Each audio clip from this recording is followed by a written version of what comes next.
सब बैठ जाओ।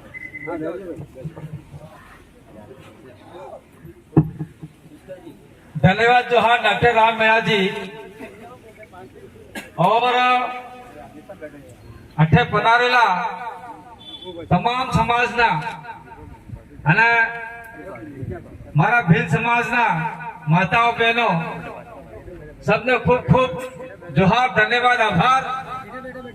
जय आदिवासी, जय भील प्रदेश, जय संविधान, जय भील। मैं अपनी बात शुरू करने से पहले एक बात रखना चाहता हूं। आज से 2 साल शायद 3 साल पहले अनेक जगह हूं एक आंदोलन खड़ो हुआ हो। राणा पंजाब भील की मूर्ति तोड़ दी थी और कुंभलगढ़ के युवाओं ने मुझे कहा था कि कांति भाई आप आओ और हमारे पुरखों की मूर्ति वापस लगानी है। तो मैंने कहा मैं आ रहा हूं और राणा पंजाब भील की मूर्ति जैसे ही मैं आया और यहाँ पर पुलिस बहुत कम थी और पुलिस को पता चल गया कि कांति भाई आदिवासी आने वाला है, तो ये पूरा इलाका पुलिस की छावनी से भर दिया गया। फिर मैंने कहा अरे यार भाई पुलिस भाई आए कोई दिक्कत नहीं है, लेकिन मूर्ति लगनी चाहिए। तो एक दिन के अंदर ये पंजाब भील की पाषाण युक्त पत्थर की मूर्ति एकदम झटके से रात में लगा दी, जो आपके बीच में आज खड़ी है।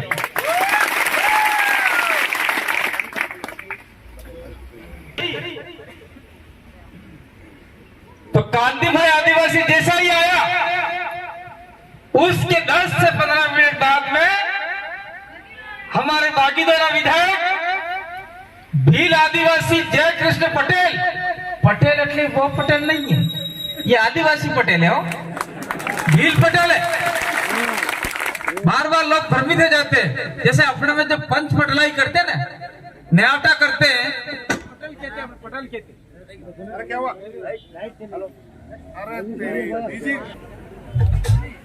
हेलो, और लाइट काटो, ज्यादा काटो, जितनी तुम्हारी ताकत है उतनी काटो। और यहाँ के आदिवासी, भील, दलित, माइनॉरिटी, ओबीसी ज्यादा ताकत में आएंगे और एक दिन सरकार को काट डालेंगे, ये ध्यान रखना। गजब बात कही यार। अब तो इतने दूर से देश से आए, कल महाराणा ये पंजाब भील की जयंती मनाकर घर भी नहीं गया, सीधा यहाँ आया। तो मैं कह रहा था कि 3 साल पहले मैं आया था, पंजाब भील की मूर्ति लगी आपके सामने दिख रही है, और आज मैं क्या जाना चाहता हूं कि आपके 3 नंबर की रूट है, 3 बसें चालू करवाने के लिए कुंभलगढ़ के लोगों ने जो ठान रखा है, डॉक्टर राम मीणा और अन्य साथी को आगे कर रखा है, तो सरकार को झुककर 3 बसें चालू करनी पड़ेगी और चालू होगी।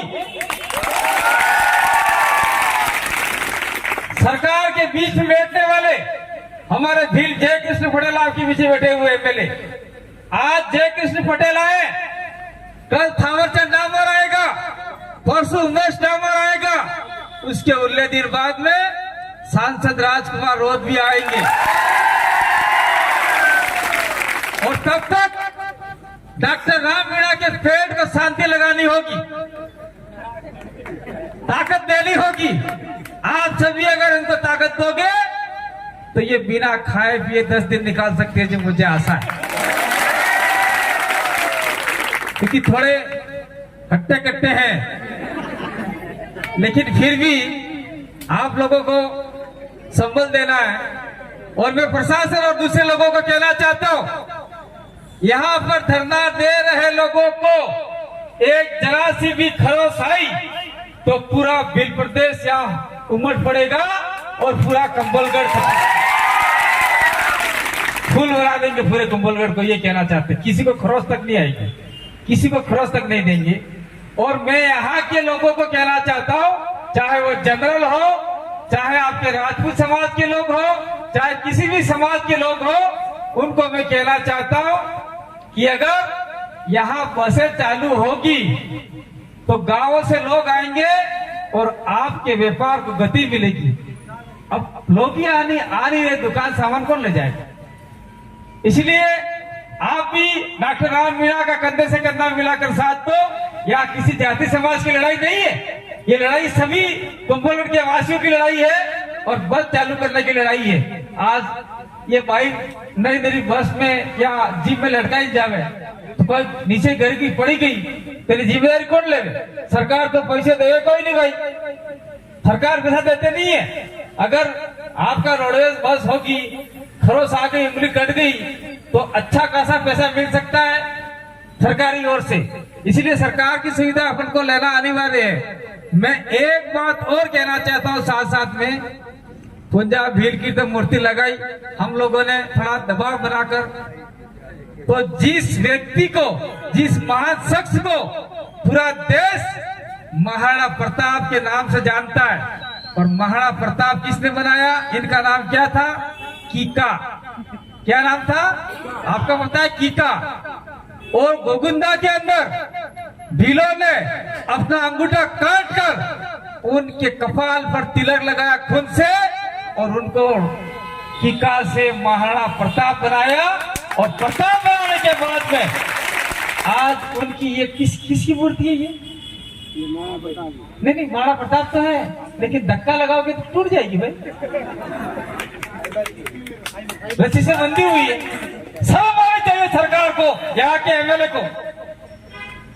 गंदी मूर्ति लगाई अभी तक, जब वोट दिए थे तो पंजाब भीड़ की मूर्ति लगा दी पत्थर की, अब हम लगाएंगे। आदिवासी ने अगर महाराणा प्रताप को प्रताप बनाया था, भीलों ने बनाया था, तो भील लोगों को कहना चाहता हूँ, 1-1 रुपया चंदा करो और महाराणा प्रताप की मूर्ति पत्थर की हम लगाएंगे। सरकार जा बाढ़ में, क्या ये हम नहीं कर सकते? जब बस चालू कराएंगे तो मैं तो कहता हूँ उसी बस में हम महाराणा प्रताप की मूर्ति लेके आएंगे। ये तो हो गई महाराणा प्रताप और पंजाब भीड़ की कल की बात। और मैं बात कहना चाहता हूँ, मुझे कुछ मुद्दे दिए थे, उस मुद्दों को मैं कहना चाहता हूँ। सबसे पहले आप लोगों को ध्यान होगा, ये कुंभलगढ़ का इलाका है। अभी रोशन भाई भील बोल रहे थे कि आदिवासियों की जमीन कोड़ियों के नाम से जा रही है, आधा बीघा रजिस्ट्री करा ली ने, फिर उसमें लिख दिया 4 बीघा, और आज आदिवासी जमीन से बेदखल हो गए। तो मैं यूं कहना चाह रहा हूँ, आप यूं कहना चाहूं कि जब आप रोटियां नहीं मिलती, खाना नहीं था आपके पास, आपके बाप दादाओं के पास मकान नहीं थे, टापरे नहीं थे, छापरे नहीं थे हमारे पास, तब हमने 1 इंच जमीन नहीं बेची, 1 इंच जमीन नहीं बेची, तो आज काहे को जमीन बेच रहे हो भाई? क्या जरूरत पड़ी आप लोगों को जमीन बेचने की? आज तो कम से कम इतना पैसा हम कमा सकते हैं, उदयपुर जा सकते हैं, अहमदाबाद जा सकते हैं, जयपुर जा सकते हैं, साधन सुविधा हो गई है, वहां से पैसा कमाकर हमारे बच्चों की शादियां करवा सकते हैं, सारा काम करवा सकते हैं। हॉस्पिटल व्यवस्था हो गई अपने इलाकों में, उदयपुर जैसे इलाकों में पहले बाहर जाना पड़ता था, तब तो हमारे बाप दादाओं ने लड़ झगड़ कर जमीन बचाई, और आज तुम लोगों को क्या जरूरत आ पड़ी? जमीन बेच रहे हो। देखा कभी रेल के किनारे गए हो? बड़े बड़े शहरों के अंदर रेल का पटरियां होती है, उसके बाद तंबू तान के जो लोग रहते हैं एकदम गंदगी में रहते हैं, उनके पास आप बैठ ही नहीं सकते हो। ऐसी स्थिति अपने आने वाली है, आ जाएगी, अगर आपने समय रहते जमीन बेचना बंद नहीं किया तो। मैं तो कहना चाहता हूं, चाहे वीडियो जाए कोई दिक्कत नहीं है, एक दिन ऐसा आएगा अगर आदिवासी दफनाते हैं तो दफनाने के लिए जमीन नहीं मिलेगी, जलाते हैं तो जलाने के लिए शमशान घाट नहीं मिलेगा। सारी जमीनों पे ये लोग महल बना लेंगे, होटलें बना लेंगे, सारा खत्म कर देंगे। और आपने अगर जमीन बेचना बंद कर दिया तो इस इलाके में जितने भी रिसोर्ट हैं वो रिसोर्ट वाले भी इसी इलाके में नहीं आएंगे। मैं देख रहा हूँ यार सारा कुंभलगढ़ खत्म हो गया। ये कुंभलगढ़ ज्यादा भीलों का इलाका था, आज भील कहीं कहीं गायब हो गए। तो सारे इलाकों में बड़े बड़े होटलें बन गई और इन होटलों में हमारी इन भाइयों को कचरा निकालने के लिए भी नौकरी नहीं मिलती। वो लोग मिलती है क्या? रखते ही नहीं वो लोग तो।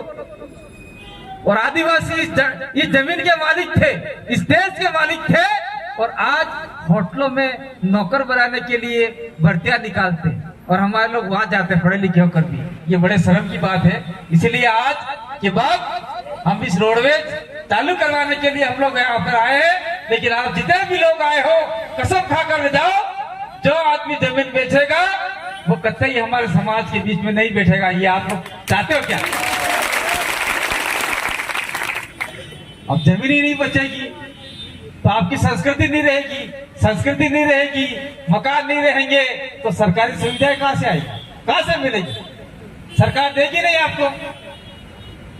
अब दूसरा मामला ये था कि आपका जो राजसमंद सोनगढ़ जी जितने भी लोग हैं, राम मीणा है और जितने भी लोग हैं, उन लोगों ने पहले से डिसाइड कर रखा है, हमने भी कहा रखा है पहले से ही कि पूरा राजसमंद जिला अनुसूचित क्षेत्र आप टीएसपी करने जाओगे तो घंटा ही नहीं मिलेगा। ध्यान रखना, संविधान के अंदर बाबा साहब और अन्य लोगों ने संविधान लिखा है, उस संविधान के अंदर टीएसपी शब्द का कहीं जिक्र नहीं है। आपके जितने भी पढ़े लिखे लोग होंगे उनको पूछ लेना, टीएसपी एक परियोजना है, एक योजना है। टीएसपी नहीं बोल के अनुसूचित क्षेत्र शेड्यूल एरिया बोलना है और शेड्यूल एरिया अनुसूचित क्षेत्र में पूरा राजसमंद जिला घोषित करवाना है ताकि यहाँ के लोगों को फायदा मिल सके। सरपंच आपके होंगे और उसके बाद में कुछ इलाके ऐसे होंगे जहाँ एससी के, माइनॉरिटी के और आपके ओबीसी के लोग सरपंच बन सकते हैं। ये बात है। अगर इसके बाद भी सरकार नहीं बनाती है, अनुसूचित क्षेत्र घोषित नहीं करती है, तो मैं आप लोगों के बीच में कह के जाना चाहता हूँ, जय कृष्ण पटेल जी हमारे बीच में बैठे हुए हैं, 2-3 एमएलए और हैं, और मैं वादा करके जाना चाहता हूँ आप लोगों के बीच में 2 एमएलए हम उपचुनाव में और निकालने वाले, 2 84 और सोलंबर, तो 3 तो है, 2 और 5 हो जाएंगे। तो 5 एमएलए मिलकर आपके लिए आवाज उठाएंगे कि राजसमंद इलाके में जहां जिस पंचायत के अंदर 50% से ऊपर आदिवासियों की संख्या है, भीलों की संख्या है, उस पंचायत को अनुसूचित क्षेत्र शेड्यूल एरिया अर्थात टीएसपी घोषित करे ताकि आपका सरपंच बन सके। ये मैं जय कृष्ण पटेल जी को कह रहा हूं, ये आपसे वादा करके जाएंगे, निश्चित रूप से करवाएंगे। इससे फायदा होगा। विशेष भर्तियों में, आपको नौकरियों में, मास्टरों में, सभी समाज के लोगों को फायदा होगा। जैसे डूंगरपुर बासड़ा देख लो, बाहर के लोगों को बैन कर दिया। 45% नौकरियां आदिवासियों को मिल गई, 5% नौकरियां ऐसे समाज को मिल गई, 50% नौकरियां सभी समाजों को मिल गई और बाहर के लोगों को बैन कर दिया। बाहर के लोग का मतलब राजसमंद के उस साइड के इलाके के लोग जो आदिवासी इलाके के नहीं है, शेड्यूल एरिया के नहीं है, शेड्यूल एरिया के बाहर के लोग, उनको इस इलाके में आने से रोक दिया जाएगा और इसी जिले के लोग नौकरी लगेंगे। ये बहुत बड़ा प्रावधान है। लेकिन इस चीज को आपका एमएलए जानता ही नहीं है, वो तो 5वीं तक पढ़ा, क्या पता, मुझे नहीं पता भाई। क्या पढ़ा भाई राम जी, क्या नाम? नहीं, क्या नाम है एमएलए साहब का? सुरेंद्र सिंह जी राठौड़। वो पढ़े लिखे होंगे, मुझे नहीं पता, ये मजाक था भाई। वो उनके इलाके रहते होंगे, हमारे को लेना देना नहीं है। बीए फर्स्ट ईयर है।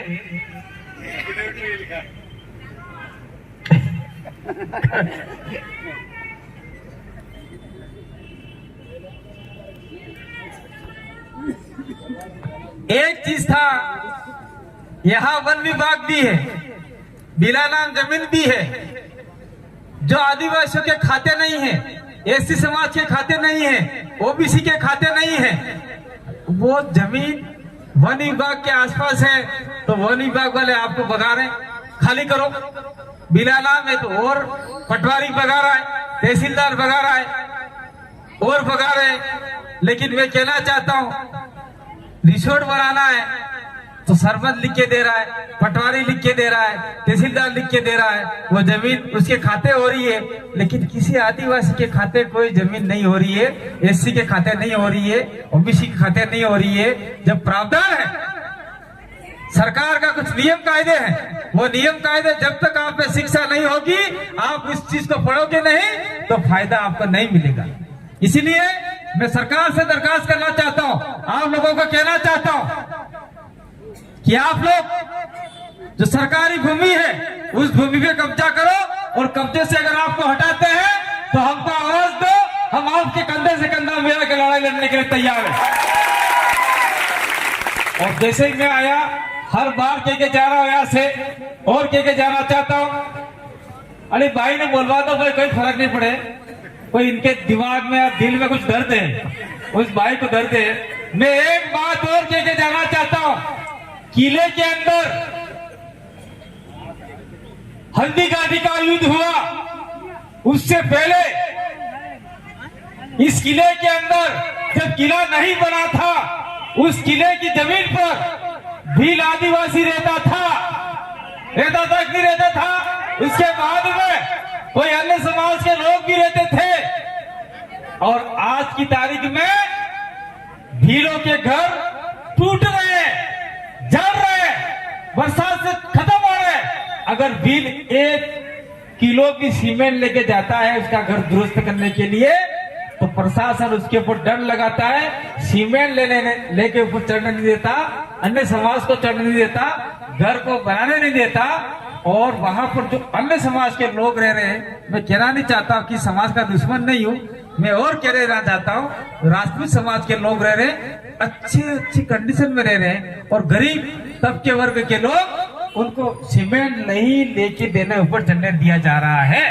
तो मैं कहना चाहता हूं, आप तो इंसान हो, क्या हम जानवर हैं? अगर आपका मकान बना है तो भीलों का मकान भी बनना चाहिए, दलित का मकान भी बनना चाहिए, माइनॉरिटी रह रहा है उसका भी बनना चाहिए। क्यों बनना चाहिए? महाराणा प्रताप के साथ में, पुंजा भील के साथ में हकीम कासूरी भी लड़े थे। महाराणा प्रताप अकेले नहीं लड़े थे, महाराणा प्रताप का भाई मान सिंह तो, शक्ति सिंह तो महाराणा प्रताप के विरुद्ध में हो गया था, उनके खिलाफ में लड़ने के लिए तैयार हो गया था। लेकिन उसके साथ में भील सैनिक और आपका हकीम कासूरी, दलित वर्ग के लोग, ओबीसी वर्ग के लोग सेना के साथ मिलकर अकबर की सेना को हल्दी घाटी के मैदान से भगाया था और जीत दिलाई थी। इसीलिए अगर कुंभलगढ़ के किले में अन्य समाज के मकान बने हुए हैं तो वहां पर कभी ध्वस्त करने का अवसर सरकार को देना चाहिए। अगर सरकार नहीं देती तो आने वाले समय में हम लोग किले पर ही बहुत बड़ा आंदोलन खड़ा कर सकते हैं, और हमको करना चाहिए। इसलिए करना चाहिए क्योंकि अगर आपके घर गिर गए तो आप रहोगे कहां? आपके पास तो जमीन है नहीं, सरकार देने वाली है नहीं। इसीलिए मैं कहना चाहता हूं कि आप लोगों को एकता में रहना होगा। आपको कल डराया जाएगा, धमकाया जाएगा, आपको हटाया जाएगा, लेकिन मैं कहना चाहता हूं कि आप डरो मत।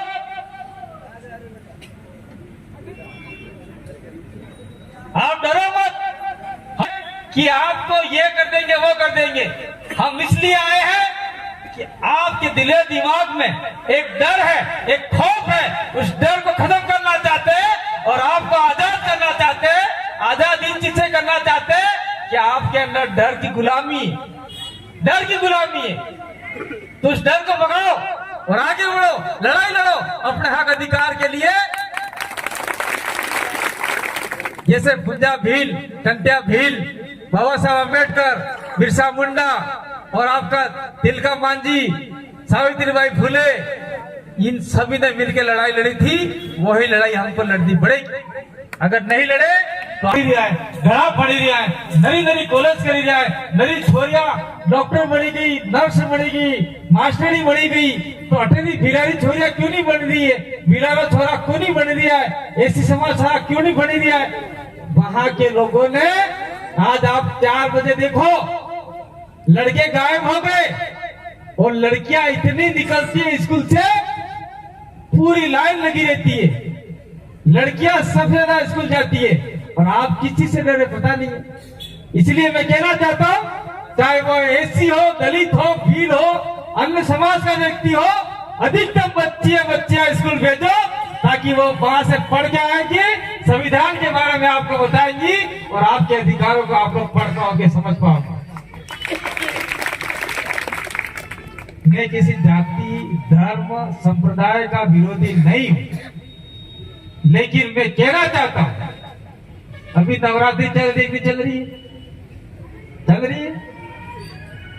बहुत बढ़िया चल रही है रात को पहले हमारे भोपे होते थे जवारा बांधते थे और वो एक लोखंड का वो आते थे ऐसे 12 दम मारते थे वही था क्या दूसरा था आप बैठे हुए बता दो मेरे को ऐसे कावड़ हम तो कावड़ बोलते हैं उसको गरम करके दे ऐसे साकड़ माता जी है अपने जो कुल देवी अपने बिलोजी कुल देवी और आज क्या हो गया सब भूल गए गुजरात से घर में लाए और पूरी रात लड़के लड़कियां न जाने कहां नाचती है कौन से जंगल में जाते हैं ऐसा पता नहीं है हाँ सवाल घर में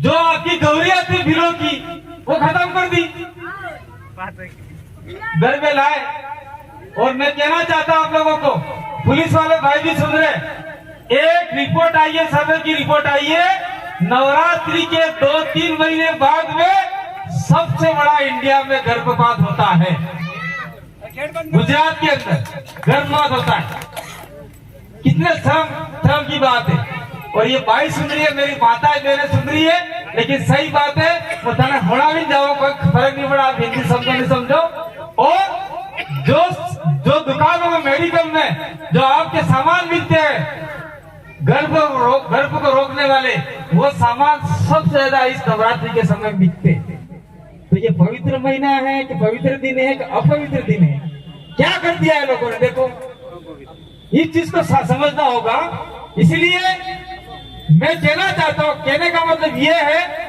कि आप जैसे जुलाई महीना स्टार्ट हो गया तो आपके सबसे पहले आ गया दशामाता पहले नहीं था उसके बाद में आ गया आपका गणपति पहले नहीं था इसके बाद में गौरी आ गई इसके बाद में नवरात्रि आ गई और बच्चा स्कूल में जाके पढ़ेगा कब और पढ़ेगा नहीं तो नौकरी लगेगा कब नौकरी लगेगा नहीं तो आपकी बेरोजगारी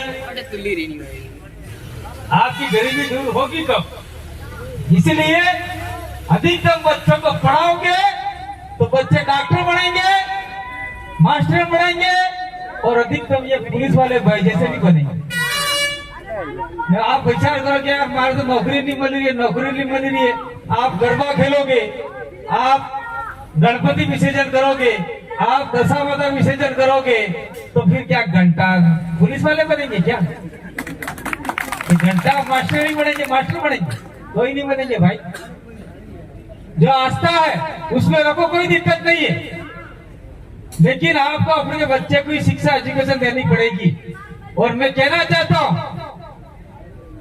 ये जो 17 सीटें हैं हमारे आदिवासी इलाके की यहाँ कोई पार्टी का कार्यक्रम नहीं है मैं खुद पार्टी बनाई है मैंने भारत आदिवासी पार्टी मैंने खुद बनाई है उस पार्टी को बना के हम लोग आ रहे थे पार्टी बना के लाया लेकिन ये पार्टी की सभा नहीं मैं कहना चाहता हूं कि 17 विधानसभा सीटें हमारी है उस आदिवासी इलाके की इसके बाद में कुछ सीटें हैं आपके पूरे राजस्थान की आज की तारीख में शायद 33 एमएलए आदिवासियों के हैं ये बता रहा हूं आपको और हम लोग अगर प्रयास करें तो ये इलाके में कुछ और 8, 10, 15 और बन सकते हैं 15 और 33 कितने हुए 53 नहीं 40-45 के आसपास और 45 या 30 जो भी एमएलए अगर अपन बनाने में सक्षम हुए तो सरकार आपकी बनाने में कोई नहीं रोक सकता। जिसको मुख्यमंत्री बना सकते हो बना सकते हो, वो ताकत हम आप लोगों को दिलाएंगे। सब आपकी रोडवेज से बसे हो, मैं तो कहता हूँ रोडवेज तो छोड़ो, यहाँ ट्रेन भी चालू हो सकती है, रेल, इतना बड़ा इलाका है। ये सारी बातें कहने के पीछे कारण यही था कि आप लोग समझदार हो जाओ, जाग जाओ। और आज की तारीख में गांधी भाई आदिवासी इधर आया है, इस स्थिति परिस्थिति में घर में गया 2-3 दिन से, आज भी आया हूं। आज जय कृष्ण पटेल यानी भील आदिवासी के हमारे युवा लाडले कुंवारे हैं, वो भी आए, अभी शादी नहीं की उन्होंने, अभी समझ जाओ कर शादी करा रखा है। ये कुंवारे छोरे को हमने एमएलए बना दिया है। एक उमेश को बना दिया, राजकुमार को भी कुंवारा बना दिया था, एमएलए बना दिया था। वो ताकत है हमारे अंदर, आपके अंदर भी ताकत है। अगर आपने ठान लिया तो कुंभलगढ़ का भी एमएलए आप लोग जिता के भेज दोगे, तब किसी की आपको जी हुजूरी, किसी के पैर नहीं पड़ने पड़ेंगे। और जो एमएलए आप बनाओगे उसके कान पकड़ के कह सकते हो मैंने तेरे को वोट दिया था, काम करते, तो वो एमएलए करेगा और दूसरा एमएलए नहीं करेगा। और दूसरे एमएलए पार्टी की गुलामी करते, पार्टी की गुलामी करते, वो तो करवा दो, पिछड़ी बाप ने करवा दो, उसको असहमत करने दो। अब ये सारी बातें हो चुकी है और मैं ये कह के जाना चाहता हूँ आप लोगों को, आप लोग डटे रहिए, डॉक्टर राम मीणा का साथ दीजिए, उनके साथ में 5-6 लोग और बैठे, सभी का साथ दीजिए। और आज हम 2 आए हैं, कल 2 और आएंगे।